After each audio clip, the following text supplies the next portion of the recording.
Très bien, bonjour, merci d'être venu pour nous écouter. Donc nous, c'est le projet Hector. Donc tout d'abord, qui sommes-nous? Nous sommes une équipe de 3. Donc Elia, Jason et moi, Emilien. Donc tout d'abord, pourquoi Hector? Pourquoi ce projet? Tout d'abord parce que ça part d'un problème qui est sur le terrain, donc la fatigue, les douleurs et les maladies musculo-squelettiques qui apparaissent chez les agriculteurs. Ensuite, on fait face à un très grand manque de main-d'œuvre. On a besoin d'optimiser nos cultures parce que le climat change, tout est bouleversé, donc nous devons repenser l'agriculture. Du coup, notre technologie, Jason va présenter. Alors on va vous parler rapidement de la technologie et de la solution que nous mettons en place. Donc comme Emilien l'a dit, on vise les agriculteurs et on vise surtout les agricultures dans les serres.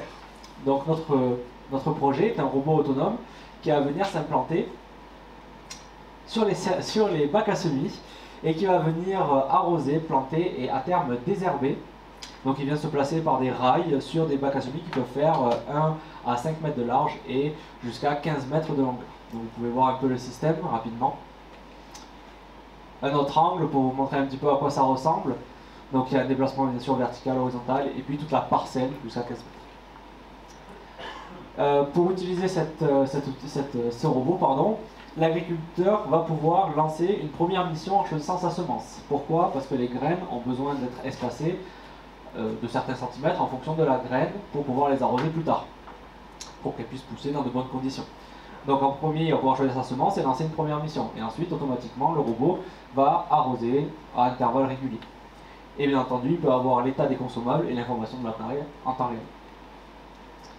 On agit donc sur plusieurs domaines. Pour nous, c'était assez important de le mettre en avant. On agit bien entendu sur l'agriculture et l'automatisme, étant donné que c'est un robot autonome. Mais on agit aussi beaucoup sur l'environnement. Donc on va vous en parler un petit peu plus tard. Mais on travaille avec des techniciens agricoles et des professionnels agronomes qui vont nous indiquer l'eau nécessaire, l'arrosage nécessaire pour chaque plante, pour chaque graine, ce qui va faire, bien entendu, des économies financières certes, mais surtout au niveau de l'eau qui est une denrée aujourd'hui assez rare, très rare même. Donc on vise l'environnement, c'est important, il faut le prendre en considération. Économiquement, bien entendu, c'est plus avantageux pour l'agriculteur qui n'a pas à embaucher, et surtout, qui n'a pas à embaucher ou qui n'a pas à faire pour les maladies musculo-squelettiques comme on en a parlé tout à l'heure, juste avant. Il est connecté et on va aussi mettre en place des certifications pour prouver que le robot fonctionne et surtout qu'il est inoffensif pour l'homme. Je vais maintenant laisser la parole à moi-même, parce que c'est toujours moi. Donc quelques chiffres sur le marché et sur le marché que nous visons. Donc en France, on est le 4e producteur de légumes français en Europe et pour nous, c'est vraiment très important de rester en Europe un des leaders. Donc avec 200 000 hectares dédiés aux légumes, dont 10 000 hectares sous serre. Donc bien entendu, nous visons ces 10 000 hectares. On peut voir aussi qu'il y a 34 000 hectares de surface cultivables qui sont bio, donc comme j'en parlais juste avant, l'environnement pour nous c'est quelque chose d'important, on va devoir repenser notre alimentation et nos cultures, donc on va aussi viser des serres qui sont bio. Et enfin, pour le marché, on estime, pour l'agriculteur, qu'il va pouvoir économiser jusqu'à 2 000 hectares par an, et bien entendu de l'argent aussi, toujours économique. Et on voulait aussi mettre en avant le fait que nous sommes made in France, donc tous les composants et tout notre savoir-faire vient de France. Je laisse maintenant la parole à Emilien. Donc on fait face à de nombreux concurrents qui œuvrent aussi pour révolutionner l'agriculture et améliorer le quotidien des agriculteurs. Donc on retrouve bien sûr nos voisins Nayo basés sur Toulouse, Elatec, Carré et Sappi Agri, qui ont fait le choix d'autres solutions qui ont leur avantage et leurs inconvénients. Nous aujourd'hui on cherche une machine plus petite, qui est plus accessible aux agriculteurs et aussi beaucoup moins onéreuse. C'est pour ça que nous, nos machines on est sur rail, donc ça facilite la certification et la sécurité. Aujourd'hui, on est suivi par plusieurs professionnels, notamment l'horticulture Abadi, qui dès cet été sera équipée d'une de nos machines pour qu'elle soit développée directement sur le terrain. Parce que c'est un métier où on a besoin d'avoir énormément de retours avec l'agriculteur pour que la machine soit vraiment pensée pour eux. Ensuite, Sautiver nous aide énormément dans tout ce qui est conception de l'outil, parce qu'ils ont le savoir-faire de l'outil, de où poser la graine concrètement, et bien sûr qu'avec d'où part le projet. Rapidement, comme Emilien l'a dit, Il travaille avec une entreprise, il travaille dans une entreprise d'agriculture, d'outils agricoles, et donc il a directement des contacts avec beaucoup d'agriculteurs. Donc on leur a fait passer un petit formulaire, des petites questions très rapides pour leur demander s'ils étaient intéressés par le produit. Donc on a fait passer à 16 agriculteurs des questions qui vont essentiellement à savoir s'ils sont intéressés par le robot, et des questions par rapport aux tarifs et aux options que nous voudrions mettre en place. Donc bien sûr, sur les 16 que Emilien connaît, les 16 sont intéressés, et comme il a dit juste avant, il y a une entreprise qui nous laisse un bac à semis pour cet été, et en réalité il y en a deux autres agriculteurs qui voudraient aussi tester notre machine. Donc on a aussi demandé s'ils voulaient avoir accès à l'application web que je vous ai montré à travers la France, et pas seulement au réseau local. Certains étaient intéressés, ça nous a permis de comprendre qu'il y a peut-être des options que nous pourrions mettre en place plus tard. Et enfin, on a posé un peu des questions sur le prix, si c'était l'installation au mètre carré, s'ils voulaient que ce soit plus cher au mètre carré, mais moins cher éventuellement à l'installation, au prix de la machine. On voit qu'on a des réponses un peu diverses, donc ça nous a permis déjà de comprendre que le produit était intéressant pour des agriculteurs sur le terrain, et ensuite de pouvoir savoir quelles options nous pourrions mettre en place. On va vous parler juste après. Rapidement, le SWOT, qui est un outil assez utilisé, qu'on nous a un peu rabâché, mais qui est assez intéressant, qui nous permet de connaître nos forces et nos faiblesses. Donc on sait qu'on résout un problème de main-d'œuvre et aussi un problème social essentiellement donc, sur les problèmes de santé que peuvent avoir les agriculteurs. Notre produit s'adapte aux clients, et ça c'est aussi quelque chose d'assez important pour nous.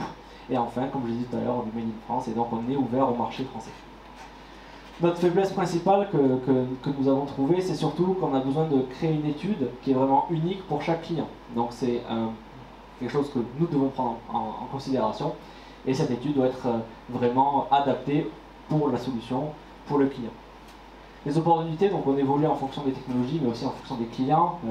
Aujourd'hui, le monde avance très très vite, et les agriculteurs aussi, je vous assure.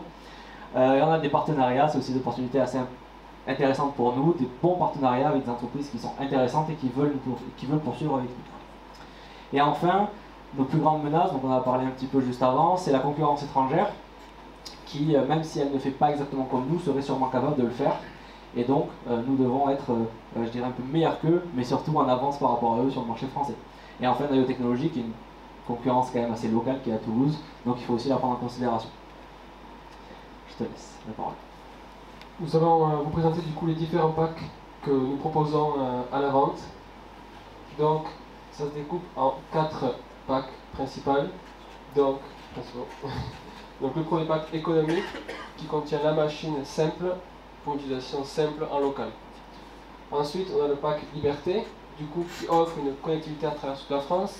Donc ça peut être pratique quand on a des parcelles qui sont un peu dispatchées dans la région par exemple.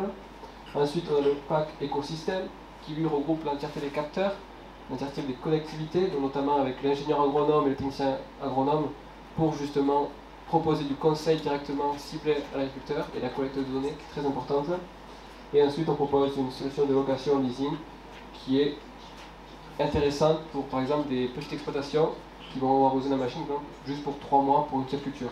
Donc ça permet quand même de donner l'accès à la machine à peut-être des petites entreprises plus modestes.